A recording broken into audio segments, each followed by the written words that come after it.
नमस्कार, स्वागत है आपका वीकेंड मार्केट अड्डा में, जिसमें हम चर्चा करते हैं बाजार की और हफ्ते भर की बड़ी घटनाओं पर चर्चा।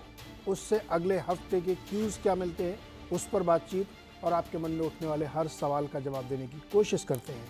तो इस हफ्ते 2-3 बड़ी घटनाएं हुई हैं जिनका जवाब ढूंढने की कोशिश करते हैं। एक तो मेरा जो मूल सवाल है, जो इस शो का हमने नाम रखा है कि अब चिंता खत्म हो गई है और बाजार यहाँ से दौड़ेगा।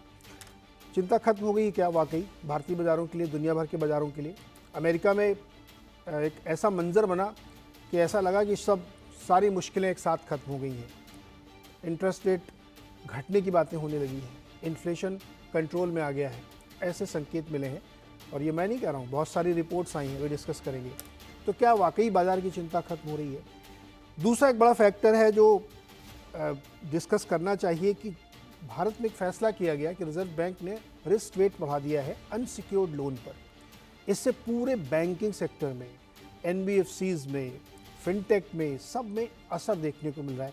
क्या इम्पैक्ट होगा स्टॉक पे, बिजनेस पे, इस पे बातचीत करेंगे।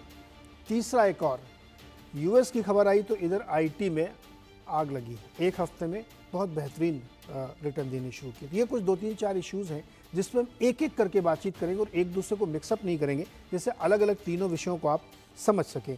मैं आपके सामने कुछ नंबर्स रखता हूँ। पहले अगर इस पूरे हफ्ते को हम देखें तो जहाँ पे सेंसेक्स और निफ्टी ने लगभग 1.25 से 1.5% की रैली की है, बावजूद इसके बीच में 1-2 दिन थोड़ा सा ऊपर नीचे हुआ।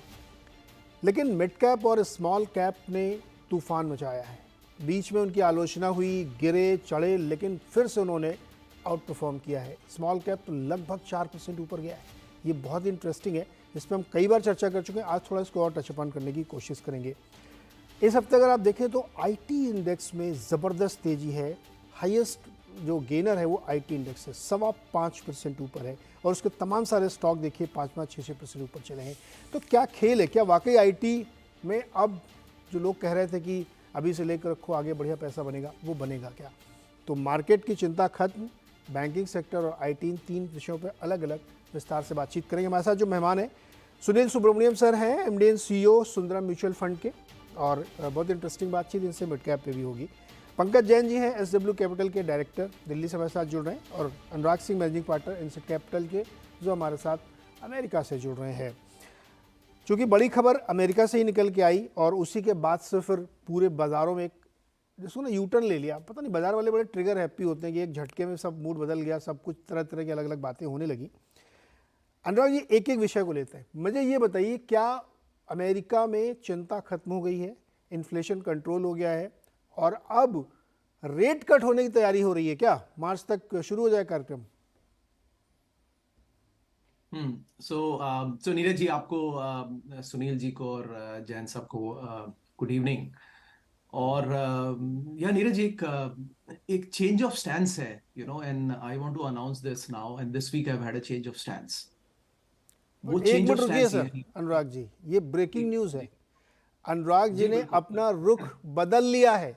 ये ब्रेकिंग न्यूज़ है। सुनील जी सुन रहे हैं जी ना, आप ध्यान जी से सुनिए, जी। उसको अंडरलाइन। अनुराग जी ने अपना रुख बदल लिया है और अब ये बुलिश हो गए हैं। जी अनुराग जी, कंटिन्यू करिए।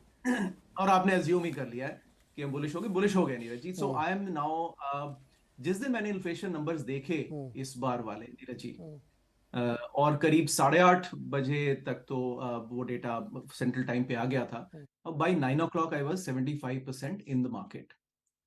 और उस दिन रैली भी बहुत जबरदस्त हुई मार्केट्स में। रसल अबाउट 5% उछाल के साथ बंद हुआ, तो it was a kind of a timely entry. So Neeraj, we are 75% in, and बाकी 25% बॉन्ड्स में रहेगा। उसका एक कारण है, बिकॉज टेक्नोलॉजी जब लोड साइकिल में आएगा तब हम वहां पे इन्वेस्ट करेंगे। बट ब्रॉडली मैसेज नीरज ये है कि inflation seems to be contained and broad gradually coming down। और ऐसा लगता है कि फेडरल रिजर्व का जो लास्ट रेट हाइक था वो अब फ्यूचर में नहीं है नीरज, वो जुलाई में जो हुआ था वही लास्ट रेट हाइक था। So that's a big news Neeraj. I think कुल मिला के ये जो एजुकेशन लोन्स भी सब शुरू हुए और ग्रेजुअल जो स्लो डाउन आ रहा है because of high lending rates in auto and housing, उससे नीरज तकरीबन कंटेंट है नाउ। अब इसमें एक जिंक्स है कि federal reserve will never come out and से कि देखिए हमने इन्फ्लेशन पे विक्ट्री ले ली है, बिकॉज वो फिर जिंक्स हो जाता है। तो वो कहते रहेंगे कि we will continue to monitor, but I think internally now they are assessing कि शायद अब हम पॉज कितनी देर तक रखें, ये एक सवाल है। माई सेंसेस जो मैंने पिछला बार नीरज कहा था कि इकोनॉमी में जो सॉफ्ट लैंडिंग की बात की जा रही थी वो अब मटेरियलाइज हो रही है। यील्ड कर्व ऑलमोस्ट स्ट्रेटन है। अगर 2 ईयर में थोड़ी कमी आ जाए तो it is almost now getting to the right side of the line. And कुल मिला के नीरज ऐसा लग रहा है कि the impossible has been achieved. So अगर हम हिस्ट्री में वापस टर्न बैक करके देखेंगे ना तो ये भी कह सकते हैं कि inflation actually was transitory, right? So that's the big news Neeraj. नहीं and I think with that sense I think Anurag, मुझे ये बताइए कि आपको क्यों लग रहा है कि इन्फ्लेशन कंटेन हो गया है? कोर इन्फ्लेशन अभी भी 4% पे आपका स्टिक कर रहा है। No correct. So Neeraj but अगर आप पिछले 3 महीने देखेंगे ना तो वहां पर अबाउट 3 से 3.25 है। और इस बार जो कोर सर्विसेज और शेल्टर में भी ब्रेक आ गया है विच इंडिकेट्स के आई एम नॉट सेइंग कि अब कट्स की बात करेंगे Neeraj, but it will now gradually be contained, क्योंकि अब कॉस्ट ऑफ मनी इतना हाई है नीरज कि बाकी सब जगह वो नेगेटिवली इंपैक्ट कर रहा है। ऑटोज में, न्यू एंड यूज कार्स में, सब में नेगेटिव ग्रोथ आ रहा है और गुड्स नेगेटिव हो गए नीरज। सो यूएस इकोनॉमी का नीरज फ्लैटनिंग फैक्टर ही ये था कि गुड्स में नेगेटिव ग्रोथ चलती थी और सर्विसेज में थोड़ा 3% के आसपास चलता था। अब गुड्स नेगेटिव में आ गए हैं which means constant downward pressure उस पर रहेगा। So this is the judgement Neeraj, but I still feel 24 तक वो कट्स नहीं करेंगे, लेकिन अगर कुछ क्राइसिस आया तो they have the buffer in the pocket, तब वो they can jump in with a cut. Otherwise, economy will continue to be strong and gradually inflation will be contained. So ये high level narrative है Neeraj. And with that sense, I think okay, अब इसमें हुआ क्या नीरज? देखिए एक index की बात कर लेते हैं। S&P अब 4500 पे दिख रहा है, लेकिन जैसा मैं कॉन्स्टेंटली कह रहा हूं, हमने 3 सेक्टर्स में बड़े स्ट्रांगली एंट्री की है, which is financials, discretionary, com services and retail. Neeraj ये ऑल टाइम लो पर है post covid. So that is the conundrum market में कि जो बाकी 493 स्टॉक्स हैं S&P में वो इतने सस्ते पे अवेलेबल हैं और सिर्फ 7 स्टॉक्स को अगर आप हटा दें, और वही हमने टाइम किया। Exactly this is what I was kind of Neeraj waiting for. Okay, so that's the big view Neeraj. And 24 में कट्स नहीं आएंगे, हाँ। बट पॉकेट जरूरत पड़ी तो कर देंगे। सुनील जी, क्या अमेरिका की प्रॉब्लम इन्फ्लेशन की खत्म हो गई है? और जैसा कि ये कह रहे हैं कि 2024 में रेट कट नहीं आएगा, लेकिन यूबीएस कह रहा है, मॉर्गन स्टैनली कह रहा है, गोल्डमैन सैक्स कह रहा है कि 2.5 से 3.25% तक के कट आ सकते हैं और ये कार्यक्रम मार्च से शुरू हो जाएगा। लेकिन अनुराग जी कह रहे हैं ये दिसंबर 2024 में नहीं होगा। एक और इंटरेस्टिंग बात जोड़ देता हूँ मैं, सिस्को से लेकर के भी लेटेस्ट वॉलमार्ट जितने भी आए टारगेट, सब ने अपने गाइडेंस घटा दिए हैं। सुनील जी देखिए, मैं थोड़ा ऑपोजिट व्यू लेगा अनुराग जी से कि रेट कट के बारे में। मैं मानता हूँ कि रेट कट जरूर होगा सेकेंड हाफ ऑफ 24 में, और इसका मेरा एक बहुत सिंपल सा आंसर है। इलेक्शन, प्रेसिडेंशियल इलेक्शन के वक्त के पहले माहौल को ठीक करवाना है, ग्रैटिट्यूड देना है पावल को, गवर्नमेंट पॉलिटिकल फोर्सेस को। तो डेफिनेटली एक प्रॉपर माहौल क्रिएट करने के लिए रेट कट जरूर पॉलिटिकली मोटिवेटेड तरह से आ सकता है, वो एक बात है। दो शायद ये वाले जो अपने गोल्डमैन सैक्स से वगैरह वगैरह है, उनका एक वो भी है। सेकंड बात ये है कि क्यों मैं कह रहा हूँ कि रेट कट आएगा, बिकॉज सी क्या कर रहे हैं हम एक बैड न्यूज को सेलिब्रेट कर रहे हैं, राइट? स्लो डाउन आएगा, इन्फ्लेशन इसलिए घट रहा है क्योंकि वो डिमांड ड्रिवन इकोनॉमी है, तो हम बैड न्यूज को सेलिब्रेट कर रहे हैं, राइट? तो उस बैड न्यूज के हिसाब से क्या सब चीज है, देखिए वहां पर डिमांड ड्रिवन इन्फ्लेशन होता है, वो हाउसिंग से ज्यादा, मेरे ख्याल में करीबन 42% इन्फ्लेशन का कॉम्पोनेंट हाउसिंग रिलेटेड होता है। मगर में खास चीज ये होती है, अनुराग जी शायद मेरे को सपोर्ट कर सकते हैं, कि वो 10 से 12 महीने लगते हैं एक रेट का इम्पैक्ट, रेट हाइक का impact on the housing related inflation में दिखने के लिए। तो अब वो जो दिख रहा है आपको स्लो डाउन, वो 10 महीने पहले जो रेट कट किया था उसका असर अब इकोनॉमी में चल रहा है। तो आने वाले दिन में, क्योंकि रेट कट 10 महीने के बाद कुछ और महीने तक चली थी ना, तो उसका इम्पैक्ट धीरे धीरे, तो हर महीने आपको इन्फ्लेशन का जो डेटा आएगा वो और भी थोड़ी बेहतर सपोर्टिव आएगी। यानी ये ट्रेंड लाइन, ऐसा नहीं कि इन्फ्लेशन इतना तक घट गया, वो फ्लैट रहेगा। धीरे धीरे ये अनएम्प्लॉयमेंट डेटा, और अनएम्प्लॉयमेंट भी अनुराग जी ने पिछले बारे में उन्होंने बात किया था। क्या था कि कोविड के टाइम में जो एक सेट ऑफ वर्कफोर्स चली गई थी, उसके कारण अनएम्प्लॉयमेंट नहीं गिर रही थी, राइट? तो अब वो हो गया बात। अब इकोनॉमी का स्लोडाउन जो ये रेट हाइक के कारण, और दूसरी चीज बनी बताएंगे, पहले जो सस्ते में हाउसिंग लोन्स मिल रही थी उसके कारण जो हाउसिंग में बूम हुआ था, वो कंस्ट्रक्शन एक्टिविटी साल 1.5 साल तक चलता है ना। अब वो घर खत्म हो जाएंगे, यानी बिल्ड हो जाएंगे, तो उसके बाद उधर नौकरी नहीं मिलेगी, तो मेरे ख्याल में अनएम्प्लॉयमेंट लेवल्स भी बढ़ेंगे, जो एक इकोनॉमिक ग्रोथ के लिए नेगेटिव है मगर इन्फ्लेशन के लिए पॉजिटिव है। तो तीसरा बात जो है, तो जनरली यूएस में इतना बड़ा असर नहीं होता है सप्लाई साइड की बात, वहां पे तेल का प्राइसेस, अब यूएस में जनरली फ्री मार्केट है, मगर सुना है कि उधर सप्लाई यूएस में बढ़ गया है, शायद वो उनके ज्यादा पंपिंग के कारण या वेनेजुएला से उन्होंने तेल खरीदा, इसके कारण मेरे को पता नहीं, मगर local inflation due to supply side gasoline वो भी घट रहा है। तो माहौल एक पॉजिटिव सोच अगर फेड को लेनी है उसके लिए बन रही है।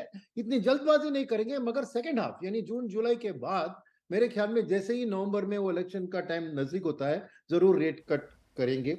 उसके साथ और एक चीज जो पॉजिटिव आएगा मेरे को, लिक्विडिटी की टैप भी जारी रहेगी, बिकॉज सोच होगी कि अभी इन्फ्लेशन काबू में आ रहा है तो ग्रोथ को कैसे वापस ला जाए, तो उसके लिए ना ही रेट कट बट लिक्विडिटी की भी जरूरत पड़ती है।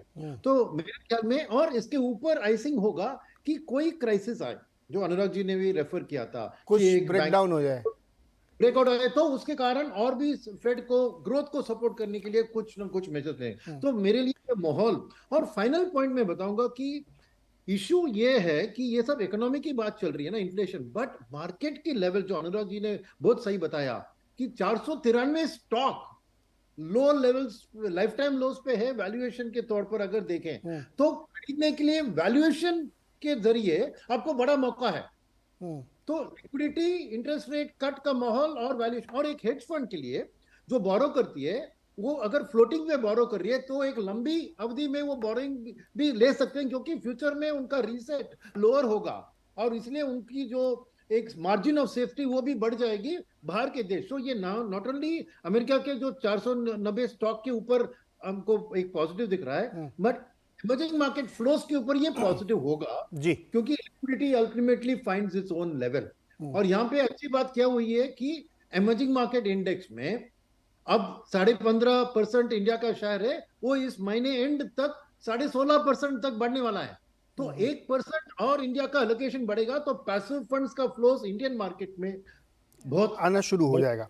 सुनील सर, मुझे ध्यान है कि आप हम लोगों ने डिस्कशन भी किया था, एक बात जो भी आपने कही वो अंडरलाइन कर देता हूँ मैं दर्शकों के लिए, कि जो इस वक्त वहाँ पे हो रहा है अमेरिका में, वो आप 6-8 महीने पहले की क्रेडिट पॉलिसी या मॉनेटरी पॉलिसी पे रिएक्शन देख रहे हैं।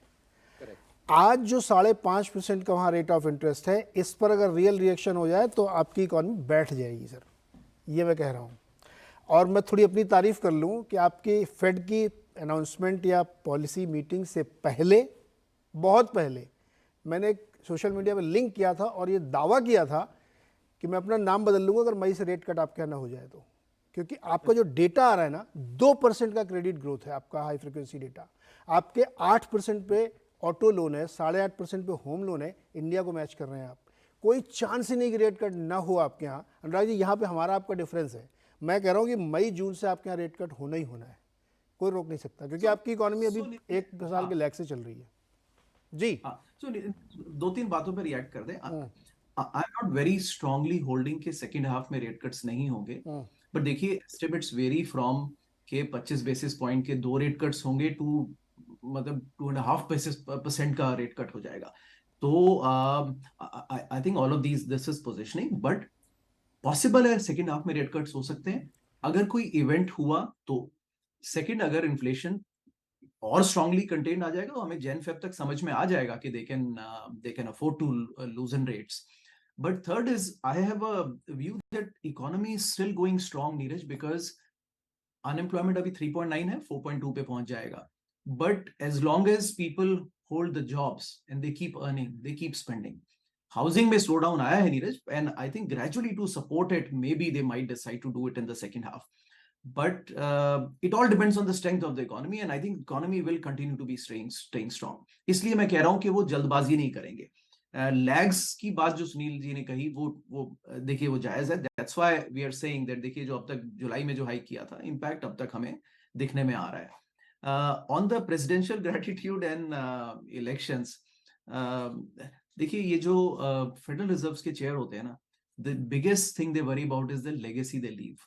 And despite all pressures, he wants to leave this legacy that he is the man who contained the inflation again after Volcker. वो उसमें जल्दबाजी नहीं करेंगे. तो वहीं पर मेरा है कि अगर उनको कॉशियस रहना होगा, unless they see an event happening, rate cuts इतना इजीली नहीं आएगा. तो threshold of the rate cut is high. आपकी बात, बट बाकी आपकी बातें जायज है. आपकी बात जो है आप इकोनॉमिकली लॉजिकली कर रहे हैं, बट मेरा जो डर है, जो मेरा एनालिसिस करता है कि आपके यहाँ ना रियल एस्टेट में बहुत बड़ी प्रॉब्लम आ जाएगी अगर रेट कट नहीं हुए. तो आप इस बात को अंदाज़ा लगाइए कि कभी यूएस ने बिजनेस ही नहीं किया 5.5% की लोन पर. हम लोग करते हैं सर यहाँ पे 6, 7, 8, 10% पे. आपकी आदत ही नहीं है. तो वो इकोनॉमी को सस्टेन करना मुश्किल हो जाएगा अगर इसी रेट को बनाए रखें. अगर 2024 में मैं आपकी बात मान लूँ कि 5.5% का रेट मेंटेन रहेगा, कोई कट नहीं होगा, ना कोई बढ़ेगा, पॉज रहेगा, तो आपकी इकोनॉमी चल नहीं सकती सर. बहुत मुश्किल हो जाएगी क्योंकि अभी आप उस रेट पे प्ले कर रहे हैं जो बहुत नीचे था. अभी 5.5 का इम्पैक्ट आया ही नहीं है. इसलिए मुझे लगता है कि रेट कट उनको करना पड़ेगा. और जो बात ये कह रहे हैं सुनील जी, वो प्रेशर इलेक्शन की तरफ से ही आएगा. भैया चुनाव भी जीतना है. अब वो बहाना कुछ भी बने, हिल्ले रोजी बहाने मौत वाली बात हो जाएगी, रीजन कुछ भी बने, लेकिन करना पड़ेगा. सुनील सर छोटा सा कमेंट पे मैं पंकज जी के पास जाऊंगा. जी नहीं, वो नहीं, मेरे को अनुराग जी से पूछना, ये क्रेडिट कार्ड वाले रिवॉल्विंग क्रेडिट में जो रेट के साथ साथ रिवॉल्विंग भी बहुत ज्यादा तेजी से बढ़ रहा है, तो वहां पे कुछ क्राइसिस अंडरलाइंग बढ़ते हुए नहीं दिख रहा है आपको? नहीं, वो सुनील जी वो ज्यादा नहीं है, बिकॉज आफ्टर कोविड वो वापस से अनसिक्योर्ड लेंडिंग बोर्ड 1.7 ट्रिलियन पे क्रेडिट कार्ड्स का पीक किया है. बट अगर आप कॉस्ट ऑफ लिविंग देखें तो अबाउट 25% तो कॉस्ट ऑफ लिविंग बढ़ी है. तो अगर अनसिक्योर्ड क्रेडिट 1.5 ट्रिलियन था बिफोर कोविड, तो उसको 1.9 ट्रिलियन डॉलर्स हो ही जाना चाहिए था क्रेडिट कार्ड बैलेंसेस को. अच्छा, वो इसलिए भी नहीं है बिकॉज अभी 600-700 बिलियन का बैलेंसेस अभी भी लोगों के अकाउंट्स में पड़ा हुआ है, एक्सेस बैलेंसेस. तो दैट्स व्हाई क्रेडिट कार्ड्स पे लोड कम है. डेलिक्वेंसीज मार्जिनली इंच अप हुई है, लेकिन मार्जिनल है वो यूज्ड कार लोन्स में एंड उसमें. On a longer trend, it's not that strong. And no doubt, आप लोग जो बातें कर रहे हैं वो जायज हैं, but I think you are pointing towards कि something will break. Neeraj ji आप भी वही कह रहे हैं कि something will break. And if something breaks, they have the buffer, they will come and cut. No doubt.